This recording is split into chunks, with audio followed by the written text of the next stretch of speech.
Hi, it's Leah Richeimer. We are having so much fun. This is Marriage Secrets. We are on page 82. I forgot what chapter. I think it's chapter 4. Ilana, is it chapter 4? Yeah. Chapter 4. Yes, chapter 4. Hello, haha, beat you to it. Okay. You have to turn your mute off, I think, all the time. Otherwise, I'm gonna talk faster than you. You might regret asking that. What'd you say? I said you might. All right. Well, we're having fun here. Okay, fine. So I'm going to page 82. We're talking about last week. We did writing down a full notebook of all of our needs. And then that was step 1. Step 2 was crossing out wants and circling our real deep needs, not our wants. And now step 3 is prioritizing your needs. Okay, keep crossing items off until you finally have your list honed to about 10 top needs. We will then hone it down to 3 or so. Many people find this task takes a few weeks to complete, or years. No, weeks, really work on this, then you're done, and then you got it, then you understand. Often it's easier to see things clearly and prioritize them as you actually go through your weekly routine. The remarkable part that my students often comment about is that after you've worked on this for a little while, all of the lesser needs that may have seemed so vital beforehand fade away to almost nothing when your true deep needs are met. It is so remarkable that the answer to our own contentment has been staring us in the face all along. I can't tell you, I've put so many women through this, and at the end they're like, why wasn't I ever taught this? Like, it's so duh, right? Like, now I got my needs met. Now I know what they are. Now I can express what they are. We're going to talk today about how to communicate your needs, but it's like not knowing what you just want everything you want, and your needs are all mushed together. So, okay. Once you have the top 10 or so to start with, now do your best to cut it down to around 3 deep needs. The best way to accomplish this is to weigh 2 items against each other. For instance, which need is most important to your list? Keeping in touch with me more throughout the day, or being more appreciative of everything I do? So you have to think, which one? Okay. If keeping in touch is most important, then go on to your next item, to be more supportive of me in my job, and determine which of those 2 items is a greater need of yours. The objective is to have a very clear idea of what your deepest needs are, and then number them in order of importance. This is such beautiful work. It takes a little bit of time. The rewards are quick in coming. Okay, the extraordinary thing about this exercise is that if you've chosen keeping in touch and your husband has done that, you'll be much less upset that he hasn't taken out the garbage. That simply wasn't on your top needs list. So even though it would have been nice if he had taken out the trash, you will have the emotional stamina to let it slide. I'm going to read that sentence again. Even though it would have been nice if he had taken out the trash, you will have the emotional stamina to let it slide. And the beauty of this method is when you aren't shouting demands at your husband, he may do a little bit extra here and there out of choice. But with greatly reduced expectations and getting a few of your core needs met, you're about to become a whole lot happier in your life. And I have thousands of women who will prove me right. It's our Masora, okay? Okay, communicating your needs. So this is how to give them over to your husband. Often, once my students have their needs list ready, they realize that many of the wants they've been harping about for years don't even make it to their top 10 list. The work begins when we have to stop the habit of nagging about things we want and rather begin to gently communicate about what our true needs are. Every husband is different. Some husbands will appreciate a straight discussion of the entire issue of wants versus needs, and this can often be helpful because with your husband on the same page as you, you can work together on this transition toward meeting your needs. But in some relationships, the wife will feel that the husband might take this exercise as an excuse to meet neither her wants nor her needs. In such a case, it's best if the wife works on lessening the grip that wants have on her, and every few months or so, gently discuss one true need with her husband. Slowly eke it into your daily life. We will discuss the best way to communicate for optimal results in a later chapter, and you might decide to wait until we've covered that material before you share your new insights about your needs with your husband. Nonetheless, if you have a track record of communicating well with huge conflicts, then maybe give it a try now. However, if you sense that broaching this subject at this point will cause arguments or frustrations, then wait, both until you have a deeper understanding of what a cherished wife is, as well as to let all this information seep into your heart. The grip that wants have on you has been lifelong. Even though one single insight can set a person on a whole new course in life, negative habits may not disappear overnight. It often takes persistent efforts to change one's thinking patterns, and there is a great value to arming yourself with as many tools as possible before forging ahead. But at least you know now, but at least now you have a good map that will get you to a wonderful place in your marriage, Eretz Hashem. So basically, if you can feel like you can communicate right away to your husband about this, and he'll be on page, and you feel you feel able to communicate it in a way that he won't be defensive about it, and you feel like he'll be totally on page, then you might as well go ahead and do it. On the other hand, if you feel that you have telling it to your husband is going to blow up in your face, or you're not sure how to do it, or if you have any doubt that this is going to go well, hold off. Wait till we get to the conversations, to the chapter on communication, on how to give it over to your husband well. That's probably, for the most people, that's what I would wait to do. But that doesn't stop you from having the obligation to figure out what your own needs are, not what your wants are, and to get your needs down and to prioritize them. Okay, fine. We are good. Let's take the questions. Go ahead, Alana. Okay, we got a lot of action on this topic here. It's a good one. Nechama wants to know, why is 3 the magic number? I have 4 needs and I can't just cross off the 4th. Okay, very good. So you can keep the 4th. I'll let you keep the 4th. The problem is, if you have too many needs, it becomes too hard for your husband to fill it. Especially if they're, some of them are stretches. A need might be you want him to be emotionally supportive. Well, if you're, an emotional wimpy person, I mean, I know people like that, not myself. If you are that kind of a person who doesn't have, who's very, very needy of emotional support and spiritual support and compliments and quality time, and you have a lot of needs, it's going to be more challenging for your husband. So you have to weigh it out. If you can limit it down and really, really knock one of those out, you'll have a better chance of getting the top 3 better met. So you either have, 3 needs with 33% of effort on each one of them, and, gung ho, or 4 needs and you get only 25%, and it may not be satisfying enough for your top needs, if that makes any sense. Did that make sense, Alana? Yeah, you follow it? Yeah, okay, fine. Okay, everybody? Yeah, no, nodded? Everyone's looking like, is this a dreary topic? I don't know. That jolt of caffeine through the screen. Yeah, we definitely need caffeine. Okay, so go ahead. Well, this is a little emotionally dramatic because it takes introspection, and it takes determination to get your needs met, and also to let your husband off the hook for all the wants you've been screaming at him about for all these years. So it's a process, and it takes a while to bring it into our reality. Okay, next question. Go ahead. Okay, so we have a question from Bela, who says, what if he keeps forgetting the 3 needs I already communicated a few times? Fantastic. You should be communicating them all constantly. The man can't remember that from one day to the next. Okay, go ahead. Next question. Wow, keeping it real. Okay. Hello. Yes.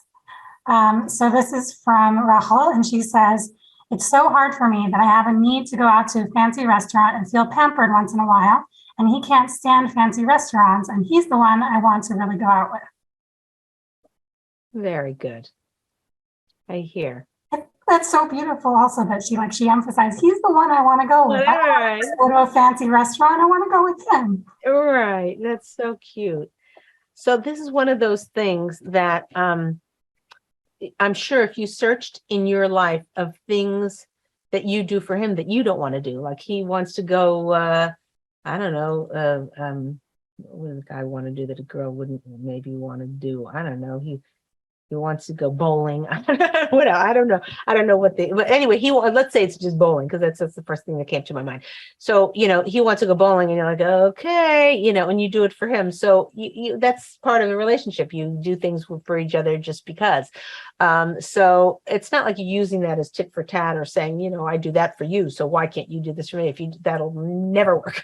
Okay. But if you were to, go out of your way for some of the things you don't really feel like doing, that's probably your highest chance of getting him to do what he doesn't want to do. It's in a fancy restaurant, and he probably thinks, I'm spending money and it's a waste and whatever, and they're not as good of a cook as my wife, like that. So it makes it, but it's something you can talk to him about. You can say, listen, I know, that it's not your favorite thing to do, but it is one of my favorite things to do. And if you just, I hope that it's not so horrible for you. And one thing is that you have to really keep in mind is that, if you're on the out to dinner and you're using it as a time to complain to him or to tell him how miserable you are, to complain about the kids, or, to fight with him about certain, or where we're going to where the kids are going to come summer camp, or what we're going to do for Pesach vacation, where we're going, are we going to in-laws, if you're using it for unappealing things, it's kind of like a double duty. He doesn't want to be there and he doesn't want to talk about what you're talking about. So I would maybe have a few of these dates where you're spending the whole time complimenting him. I'm not joking. I'm not joking. You spend the entire time saying, it really impressed me how you handled your boss and that thing that you said. And also, on the Devar Torah that you gave over Shabbos, I've been thinking about it all week. Can you give it over again? And and by the way, when we first got married and I first saw you when you walked in at the blind date or whatever, and I saw that it was you, I have to tell you, I don't think I ever told this to you before, but I was like, oh my goodness, he's my husband. I hope I can convince him of that, so whatever, just spend the whole time complimenting him. And maybe that'll improve his desire to go out to dinner with you. Okay, good luck with it. Let us know. You can send info@ladiestalkshow.com. Let me know how it goes. Okay, go ahead, Ilana. What's the next question? Okay, we have a follow-up from Bela about her husband who keeps forgetting all of her needs. Okay. She says, it's hard to keep reminding him after I've done the sharing with him already. He means well, he's just so busy. He forgets, he's a good guy, so busy. I feel uncomfortable reminding him. Maybe it's not his thing to help me with my 3 needs. I feel like I'm nagging him if I remind him too much, even if I say it nicely. Bail, can you please send in what one of your needs is? Because I can't imagine, this is the woman who said that her husband keeps forgetting and she has to keep reminding him. Now she feels like she's nagging him. So she needs to set up a system like, well, I hopefully she can send in what her need is, but for instance, let me just think for a second. Well, I guess I'll just use myself as an example. In the last show, I talked about how, it's in the book about how I was sitting there and I felt like, my husband really made an equitable partnership cleaning up the dishes and whatever, but what I really needed is just some quality time with him. So at night, when we're eating dinner, I would say, is right after dinner good for you? Or do you want to, work on your computer, do some stuff first and then meet at like 9:30 or after minyan or something like that? I'd sort of just bring it up every night, like say, as a gentle reminder of what we're doing, when's good for you to do our nightly routine. So that's the best way. It didn't come across as nagging. It was kind of like finding out from him when we're going to do what we agreed to do, So did she write in her thing? If not, we can just go on to the next question, but that's the basic answer. Let me see here. I think she might need a little more time. Okay, fine. Okay, so go to the next question, Lana, if she comes in. If not, I think that answered it. Yeah. Okay, we've got Aliana here. Okay. It says, what if my husband can't practically meet my need of quality time because his job is too demanding? He's in the early stages of a law career and works 80-hour weeks. I just need more time with him. He's always dreamed of being a successful lawyer, and I don't want to get in the way of it. I've tried communicating my needs to him, but he just says we'll be able to spend more time together in a couple of years, and this is the sacrifice I agreed to make when I married him. I'm having a really hard time. Right. Right. It's very problematic when the wife is right and the husband's wrong 100%. Like there's no shade of gray what needs to happen here.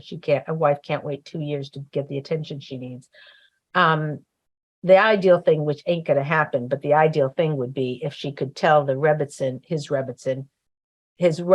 his rabbi's wife, if she could tell the Rebbitzin her problem and the rabbi could hear it and the rabbi could give a class, at that weekend shul, if he could give a drush and say, a lecture and say, I don't care what your job is and how hard you would work. It's better you make no money and you fail in your career than that you ignore your wife. So, that would be the ideal thing. Not going to happen. But what she can do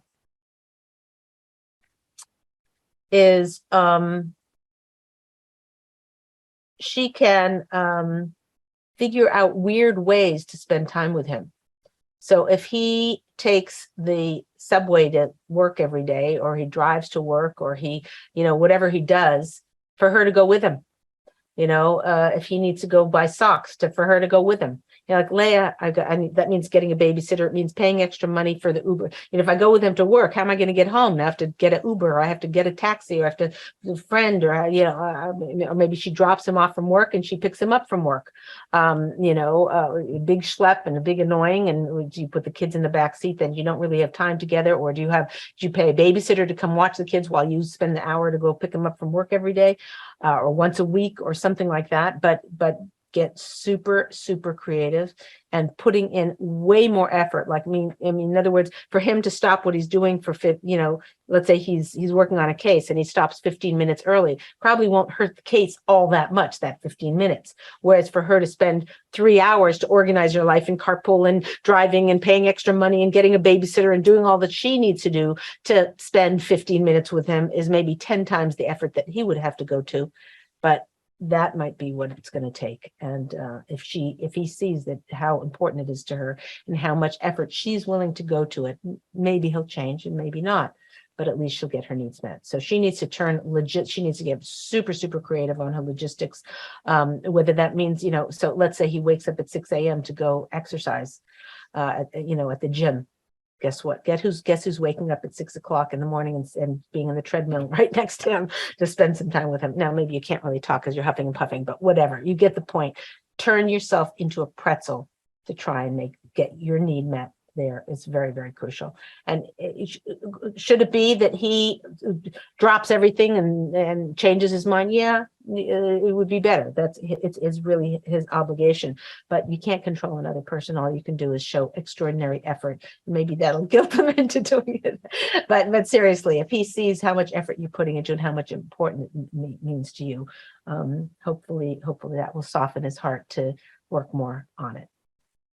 The other option depends on how good your relationship is and how good your communication is. You could tell him, look, this is not tolerable. This is, seeing you, I get it, 80-hour work weeks. And, I can't wait 2 years. I don't think any wife could wait 2 years. But again, that's really putting him on the defensive and making him, drawing a line in the sand and starting a battle, which is never a good idea. Maybe you could write him a heartfelt letter of how much you love him and how much you want to be with him and whatever, and see what he could do. Maybe we at least have an hour together on Shabbos to, go on a walk together or something like that. Get creative. God should bless you and help you and give you strength for this. It's a big challenge. Okay, Alana, what's the next question? Okay, we have one from Hani saying, can I really give myself permission to tell my husband my needs when he's already overwhelmed and a pretty decent husband? Should I just give him the benefit of the doubt if he doesn't meet my needs? She's question. like, we're not worthy. We're not worthy. We're not worthy. Yeah, no, yeah. You can't, a woman can't not have her needs met. It's so special of her to just want to give him the benefit of the doubt and just be like, it's okay. He's so overwhelmed. My poor husband. I think it's so sweet. Yeah, you're true. It is sweet, but it's going to lead to resentment, which is really bad in a marriage. You don't want to have this feeling of just being a doormat or being schmata, not taking care of yourself. Your needs are very, very crucial, and you can explain this to him. I mean, maybe even cut and paste that question and send it to him and say, and oh, but by the way, I this isn't the right way. I need to have my needs met, and I'll try and lessen them for you, dear. I'll try and be as understanding and compromising as possible, but it's his obligation. So, yeah, very sweet. Okay, next question. Yes, sometimes we can't be Mavater.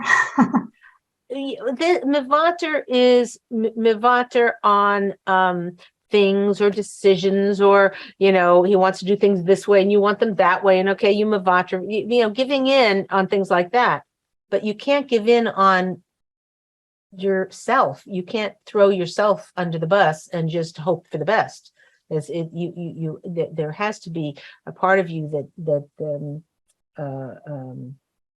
that's heard. A woman needs to be heard. She needs to be validated. She needs to, her emotions and her feelings need to be taken seriously. And if we try to get them taken seriously by putting them on the defensive and fighting for it and yelling and trying to take control, okay, it might still be true, but it's the wrong thing to do. But if we have our needs and we express them, and these are my needs, and I'll try and lessen them, or I'll try and make it easier for you, or I'll if it's done in a way you actually entice the husband to want to give to you. Again, we know our whole Masorah is based on the husband is the giver and the wife is the receiver. And for so many years, women, stop receiving, and oh, that's not the milk that I wanted to.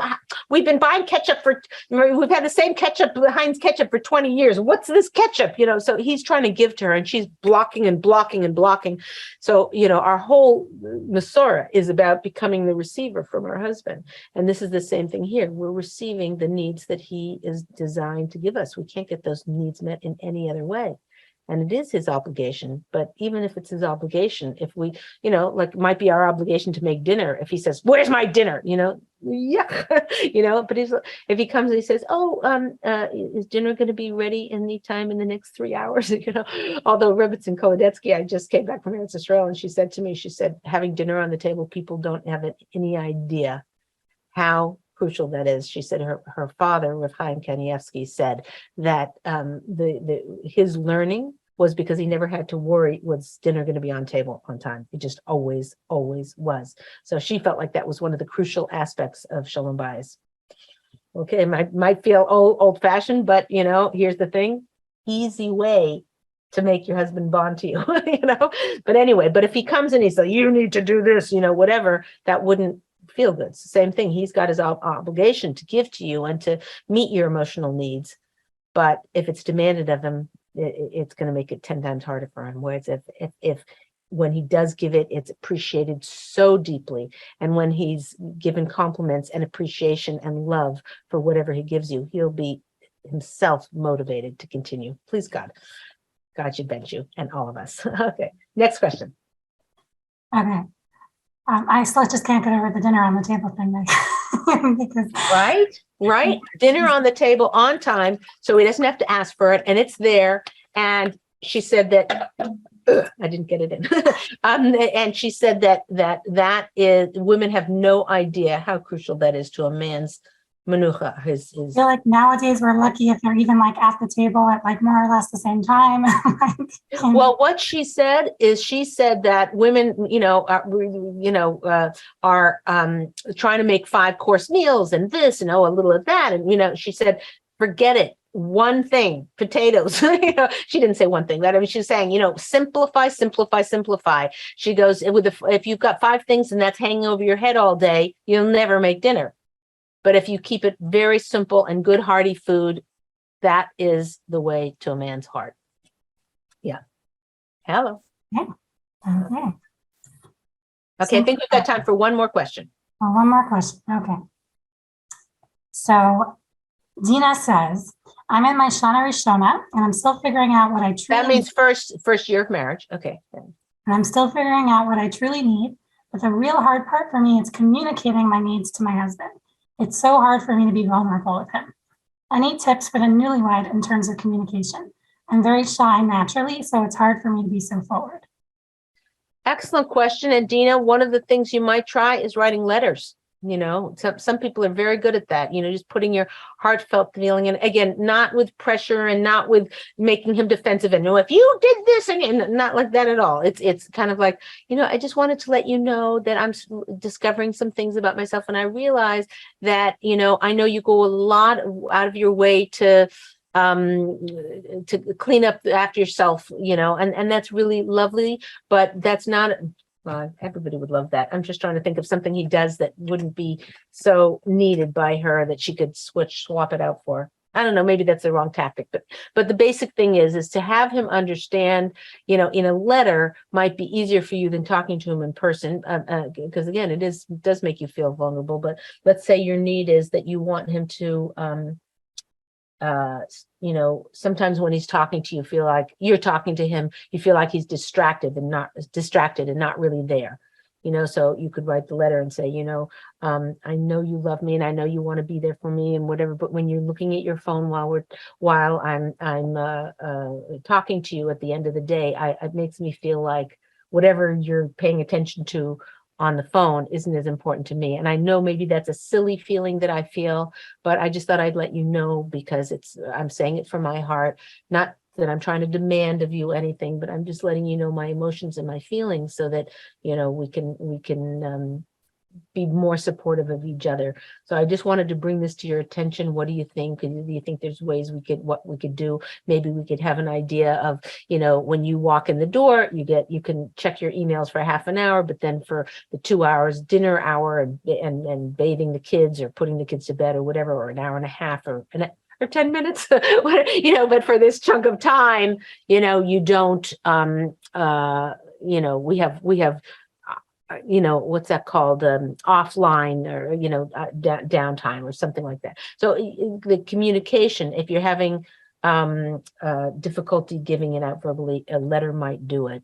But the important thing is you really need to, this is the start of your marriage and you want to build the ability to have that kind of communication. If you don't grow that kind of communication in your marriage now, resentments build, a lack of him understanding where you're coming from. So it's not like a choice. Yes, I'm going to be a good communicator, or no, I'm not going to be a communicator. That's like saying, I want a good marriage or I want a bad marriage. You have to be able to communicate your needs. And as hard as it is, that work and that vulnerability is what's going to make you bond together closer and closer, God willing, each and every year, more and more. Okay, so the take-home message for this show is to prioritize your needs and to figure out how you're going to communicate them to your husband. Best of luck. I'm telling you, it's a game changer. Your day-to-day life is going to be so much more enjoyable. Thanks again. We'll see you next time. Leah Richeimer.